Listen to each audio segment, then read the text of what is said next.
DJ DJ. You're in the mix with Cobbins.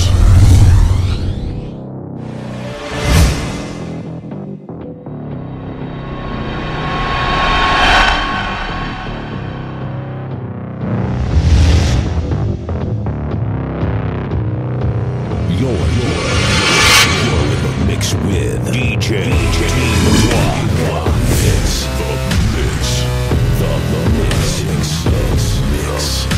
DJ T-Walk. You're in the mix with. You're in the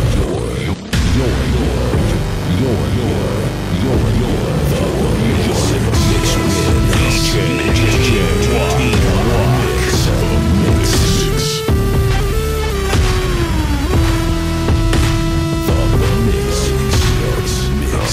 DJ T. What's up, folks? It's your main man, DJ T-Walk, up in Alaska with the Red Hour interview portion of the show.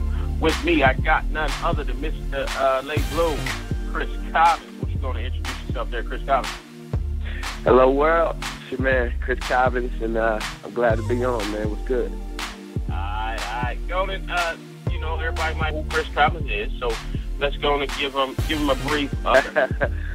He's a Reach Records on work with Lecrae, and those guys kind of gave me my boost into the music industry, and it was through them that I met my producer, the Kraken, formerly known as Cheese Beats, and so ever since then we've been making music together. We put out an EP called The Medicine, put out a mixtape called Get Well Soon. We put out another project. It was a free project called Better, and now we're finally getting to put together an album. So I'm an urban pop artist. If you like pop music, you'll love the new music. Okay. Pop music, man. Well, how you? I guess I'm thinking you more. I don't know if you pop music. You know what I'm saying? I think I like the smooth flow of Chris Cobbins. You know what I'm saying? Tell me a little bit about the behind Healing You. Well, we did The Medicine vision for music. We both wanted to make pop style music. Even though when I say pop, I don't necessarily mean just your typical dance or typical electronic. I mean more like nowadays, pop is a very wide range of music. Even hip hop is even venturing into the pop arena now. So we wanted to make an album that kind of spanned all of those genres, from hip hop to even a little bit of pop rock in there, which I got into a little bit on Better. And the reason we made Medicine is because we were talking one day and we said that, you know, the sonically, the music that you hear mainstream is good. Like the beats are dope. Some of the melodies are killer, man. And so we wanted to but we said what people don't want. They don't want Jesus, essentially, for the most part. And so what we decided to do is, I actually use the analogy of, man, you know, when you're little, you take your kid's medicine and you crush it up in his favorite food. Like mine was applesauce when I was a kid. So you take my medicine, crush it up in my applesauce, and I just think I'm just eating applesauce, not knowing that I'm getting something to kill for me. We should medicine or something. Need good stuff, the stuff that they need, but not only for mentally, but for their soul. But they may not recognize it initially because it's packaged in a kind of a mainstream music sound. So that was the vision behind that. And then Better was just the next installment. I'm a person, I felt like I had to finish it because I came out with Medicine to Get Well Soon. And I figured I had to come out with something that closed the pharmaceutical series. Okay. So that was the thing behind that. And hopefully, if you have applied the medicine, if you have applied the truth, you have applied the Word of God, hopefully you will be getting better. And hopefully at some point there are some things that actually come to fruition in your life. Okay. So good. Hey man, you getting it in, bro. I must say, man, the experience with Medicine and Get Well Soon, man, was a great experience, man. I'm looking forward to the new EP dropping, man. I think it's gonna be a banger. We're getting into all them details a little bit later on in the show. Y'all keep it locked, man, because we're gonna go there so y'all can find out all the details on the upcoming, should I say, purchasable album from Chris Cobbins, because my man been doing a lot of free stuff. So y'all should be grateful for the free stuff he put out, because now y'all got to purchase his actual CD. So y'all stay tuned, keep it locked to the show. How did you hook up with Triple E and I live in Kansas City, Missouri. So Lecrae actually came here to do an event, and the person who was promoting the show, he called me to open the show. So I opened it up, and I actually got to meet Lecrae before the show, and he introduced me to Lecrae. He has a long relationship with him, so they were cool. And he said, hey, it's my boy Chris Cobbins. Well, my name was Chris Lee back then, but I since changed it. And so, it's my man Chris Lee, and so we talked. And I'm never the guy who gives out my CD. I don't like to do that if artists come through. I just like to go there and be a fan and then leave. Maybe say hi or whatever, but I'm just not that kind of guy. My man hooked us up, and he said, and then Lecrae asked if I had a CD. And of course I had one. So the fact that he asked made me feel a little bit more comfortable. And he was like, okay, we talked for a second. And then he came out to watch my set that night. And so I did my thing, whatever. And I came off, he was standing backstage. I was like, oh crap, and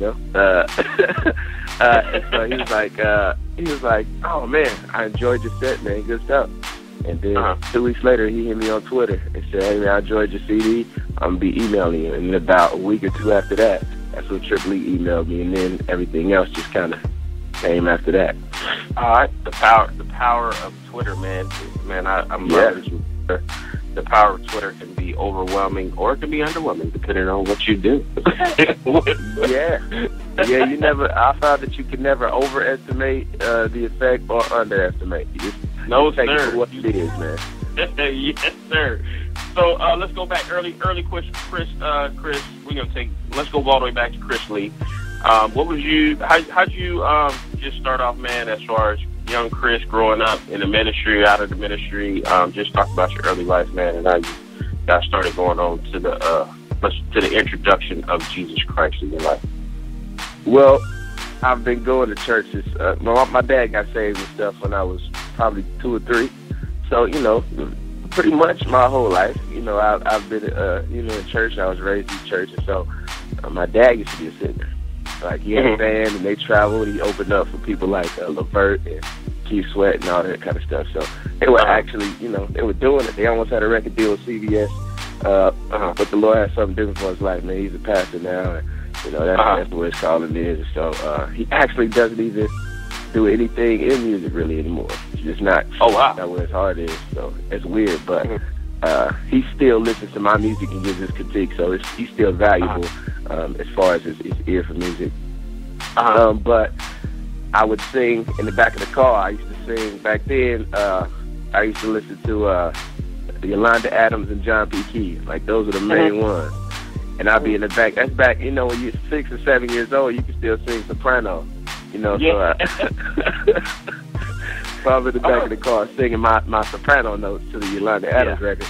And then that's like the first time my dad taught me something, is because when I was growing up and my voice started to change, my dad was like, when you sing these songs and ladies are singing that high, man, you can sing an octave lower than them. I was like, what's an octave, And so he said, teach me how to sing an octave lower. And so that was like my first lesson. And then I got to sing a big solo at church, and my dad kind of coached me through that. And I was getting frustrated because before it was just fun and leisurely and recreational, and now it was becoming, okay, this is a serious thing. I'm going to be in front of everybody. I'm going to sing a solo. And I sang it a cappella. So my nerves were so bad, I sang the song and my eyes were closed the entire time. And by the time I opened my eyes and the song was done, I was like, I almost had my back toward the crowd, because apparently I moved while I sing. So that was kind of weird. But it kind of sparked something in me to say, I might want to do this. On one hand, I was terrified and I was kind of scared of it, but on the other hand, I was like, that was kind of enjoyable. And so over the years, I was in a couple little groups at church and with my cousins and my friends. And when I turned about 16, 17, I'm in high school, and I'm finally starting to get popular, because I went through a big, long nerd phase. Everybody talked about me, and I didn't have the the gear everybody had. So when I was 16, I had a job. So, I was buying my own gear, my haircuts was fresh and everything. So I was kind of becoming the cool guy, and people knew I could sing because they heard me sing at a couple of school events. I was in choir, and so I started to write R&B cuts, right? Forget the ladies, you know what I'm saying? Yeah, man. And then I would go record in my boy's attic. My boy Sylvester, we played on a basketball team together. and I would go record in his attic at his mom's house. And, you know, man, we thought we was killing it, man. We thought we was doing it. Like, he was making the beats, I was singing it. He had other boys that we was cool with at the school. They'd come through and sing stuff, rap and everything. And then Cass was like, "Dang, bro, man, these songs are tight." Like, and so I started feeling myself. Then a couple people heard the songs, and it's like, man, this is tight. And it was whack, bro. Like, it wasn't nothing to let nobody hear, man. But I was confident. You know, I went to college and had the same thing going. And then once I came back from college, I went there for a year and came back.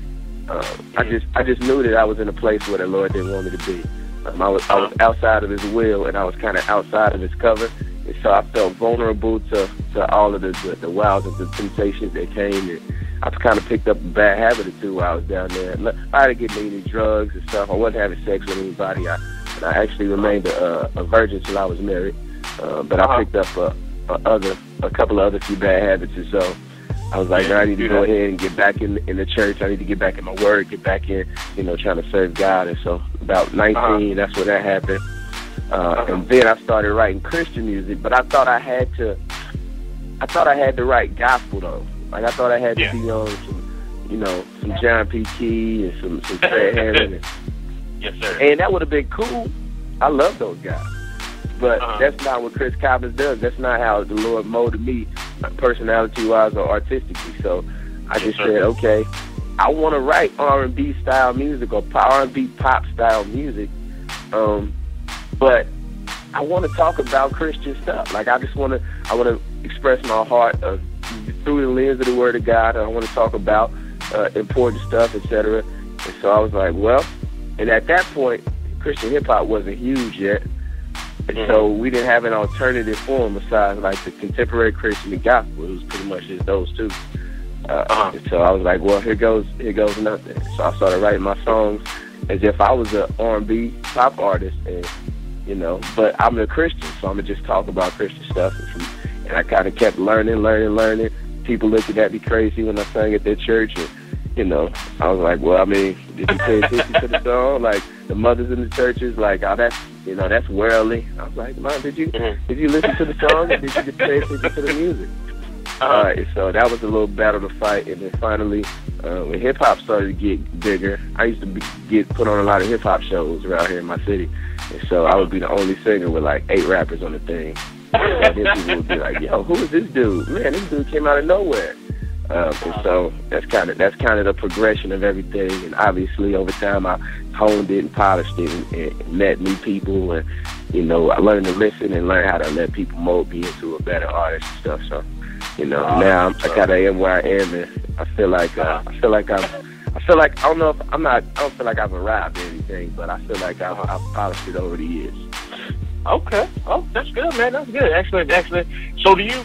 Let me ask you this before we move on. Do you sing on the praise and worship team at your church, or are you participant in singing for the church? Okay. I do.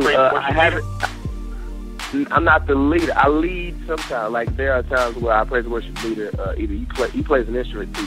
So either he plays an instrument on a couple of songs, or he's out of town or something like that. Then I lead it.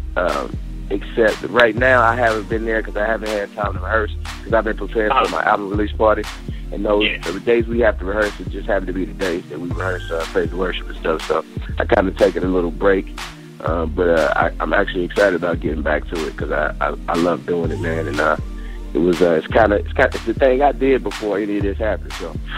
Okay, so we gonna get any let's say Yolanda Adams, John P. Key from Chris Cobbins? You can say yes or no. Nah, you probably won't get. You may get some Yolanda style stuff because she did some cool ballads. So you might get some more. You might get a couple ballads on a different type of project, but you won't get any. You won't get any choir